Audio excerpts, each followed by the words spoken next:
The People's Countryside Environmental Debate Podcast. People's Countryside Environmental Debate Podcast. People's Countryside Environmental Debate Podcast. People's Countryside Environmental Debate Podcast. Are lifelong allegiances to political parties a balanced way to really be? Reality seems to be fractured these days, with many feeling nothing is as it seems, as everything is part of a greater conspiracy theory. What are the pros and cons here? This is the People's Countryside Environmental Debate Podcast. In the last episode, we said we might have somebody in the listener's chair. Unfortunately, that hasn't happened. More about that later. And why are we here? We're here to stop the big issues slipping into the shadows, and there's no bullshittery here. I'm Stuart, the Wild Man Rabbit. Who's that? Who nearly interrupted me?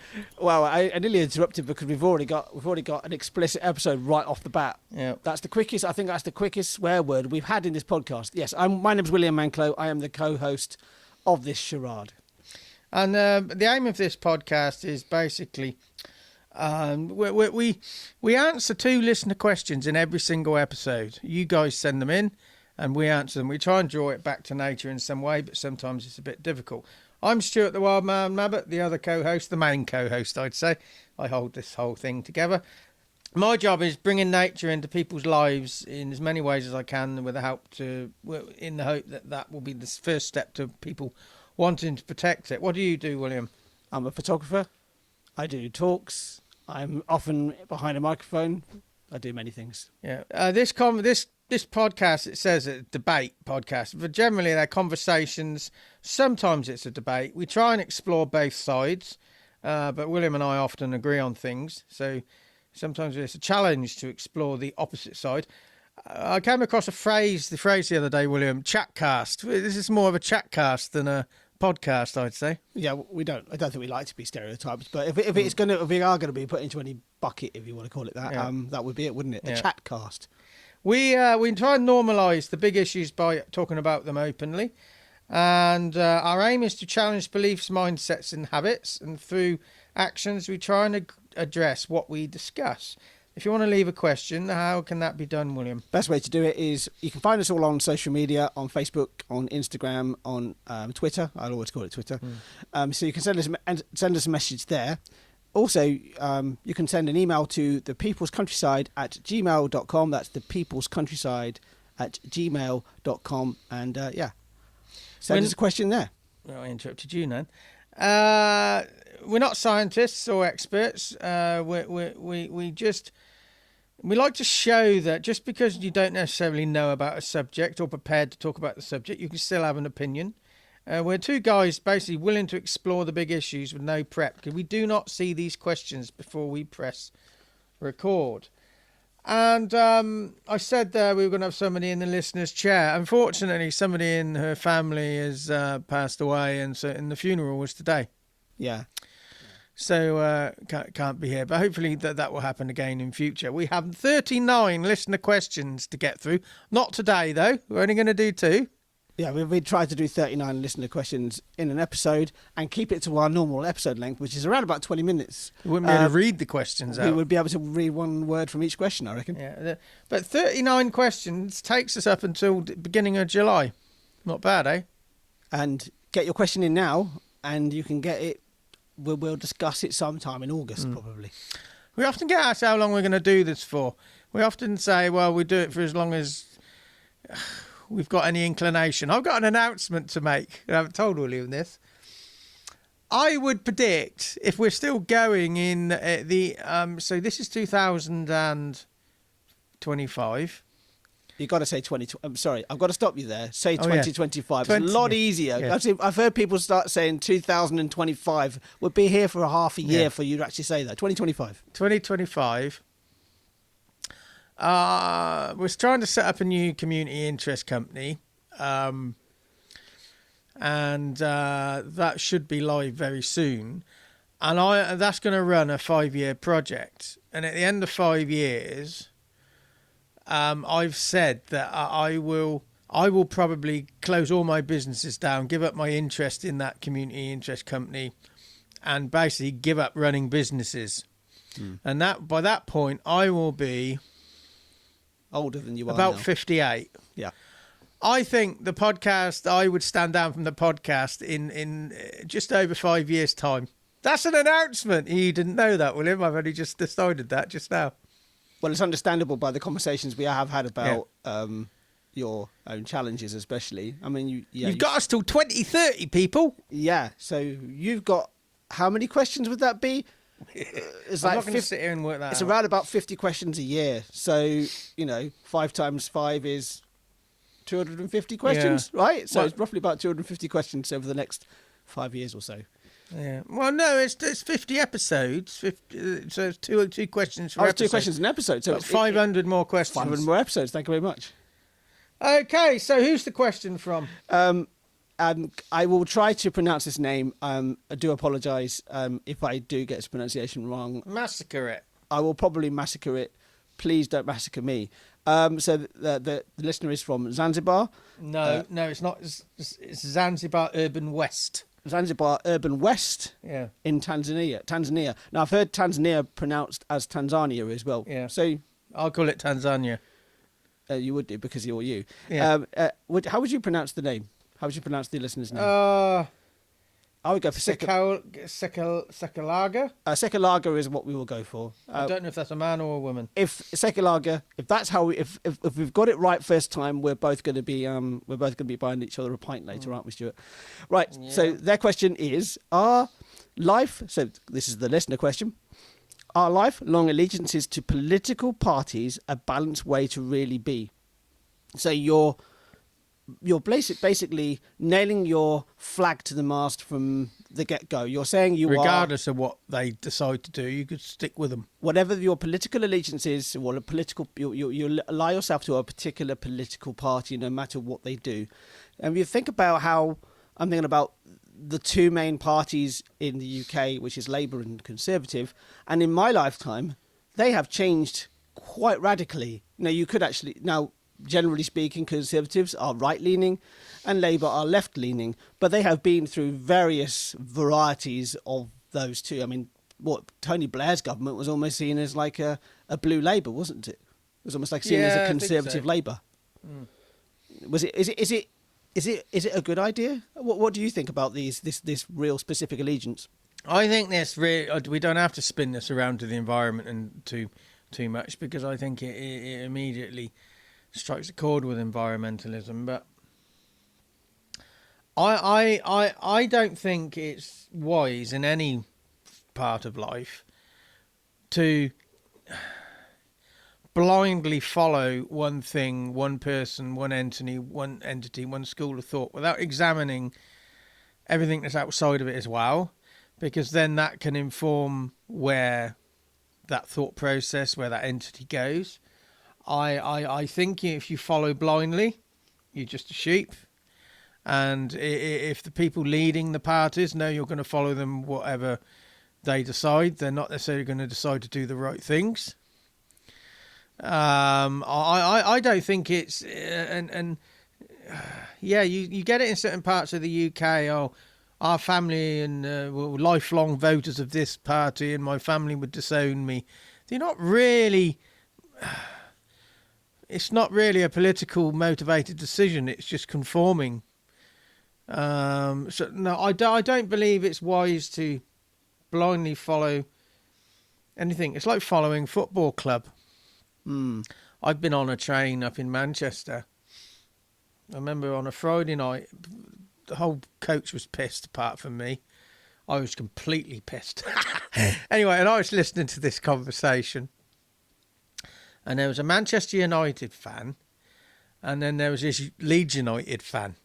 And the Manchester United fan was having a right old go, being really nasty, and the Leeds fan was saying, "No, I got a lot of respect for Manchester United," and he said, "I do follow their progress." And he said, "If I didn't support Leeds, I'd support Manchester United." And the whole train stood up and said, "You're either one or the other. You can't be both." And I'm just thinking, why can't you?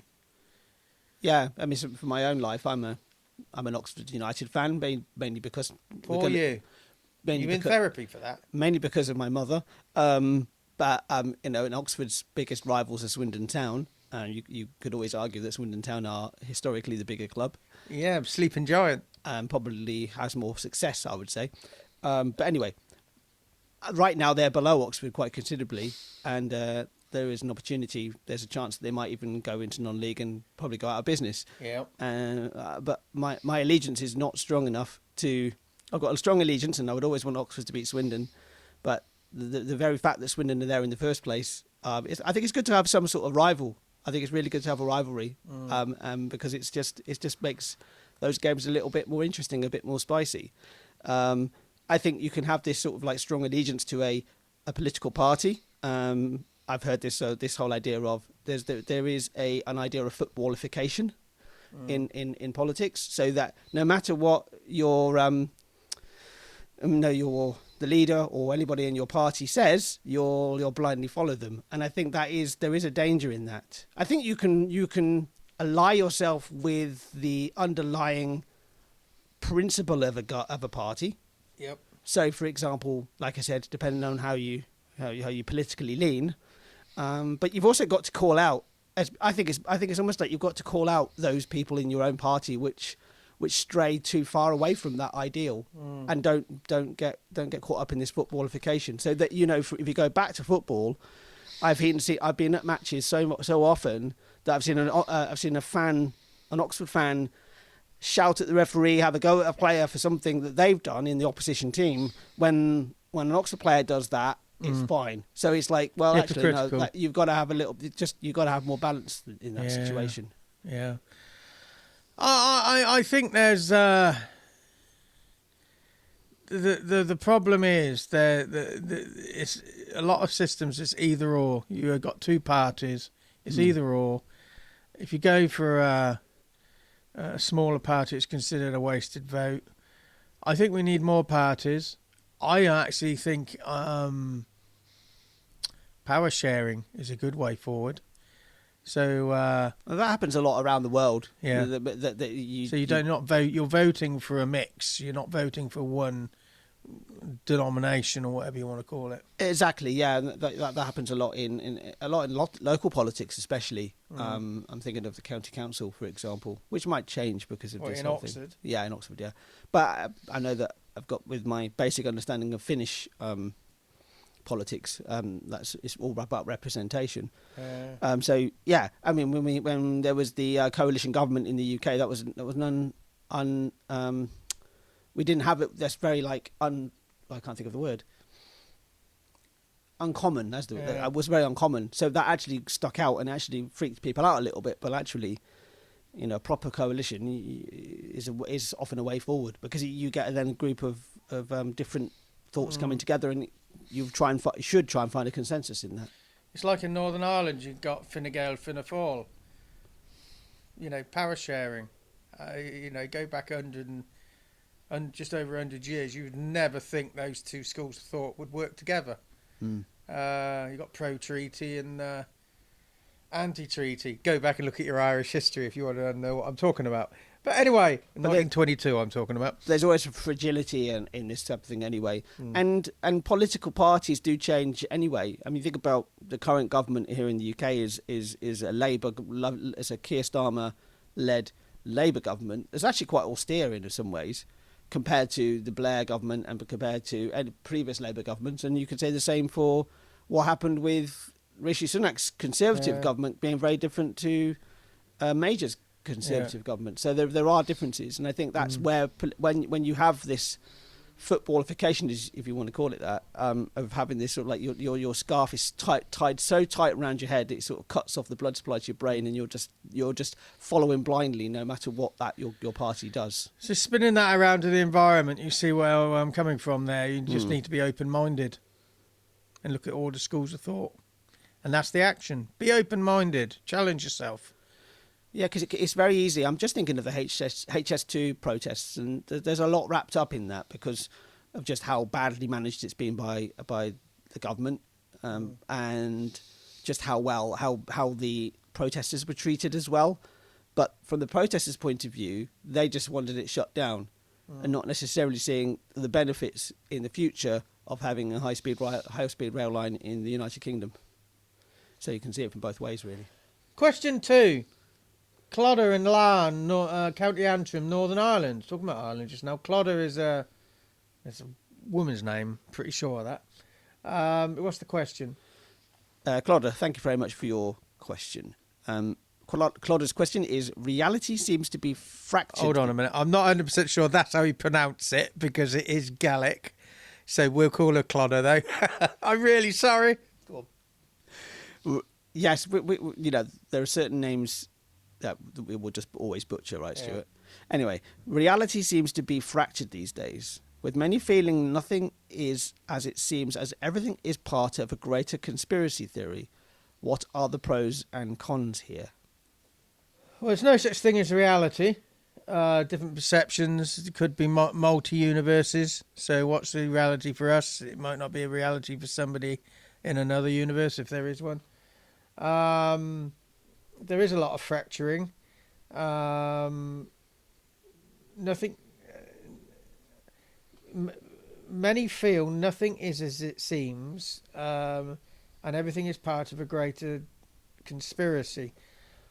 That would be grounds of a nice PhD, Oxford University thesis. That what drives the modern need for everything to not be as it seems. I think old timers like ourselves would say social media drives a lot of it, because it overwhelms us with possibilities, so we don't know.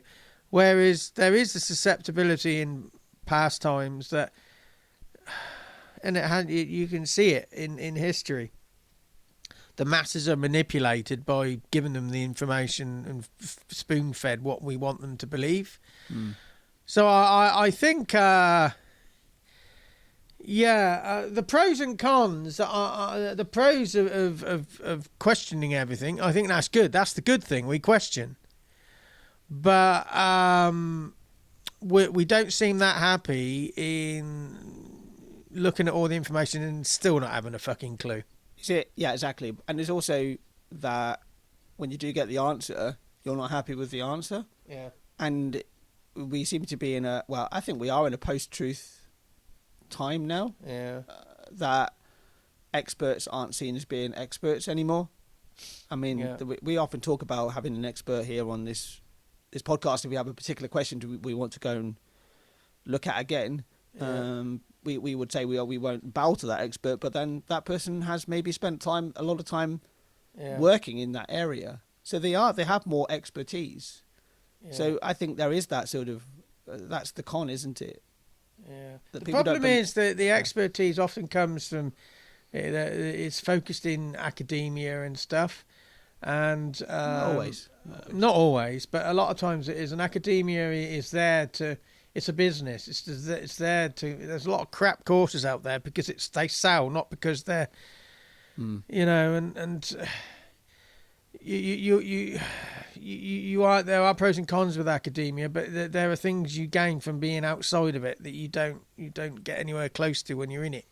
But I think it comes back to the allegiances in the previous question.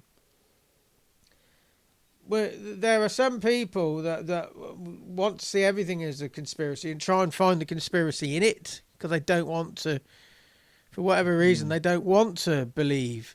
I remember having a conversation with somebody who said, because you said experts, he said every expert that's ever existed would have been reptilian. They're alien reptiles in disguise. Well, yeah, whatever. If you believe that, fine. But I think the cons of modern day life in the conspiracy theory and stuff is people who are maybe sat on the fence are drawn in a direction they don't necessarily wouldn't have chosen. I think it's wise to question everything, but there is no real way of really knowing what the hidden motives of anything is. Apart from the people with vested interests want to do that. We cannot prove anything. I'm not going to spend my life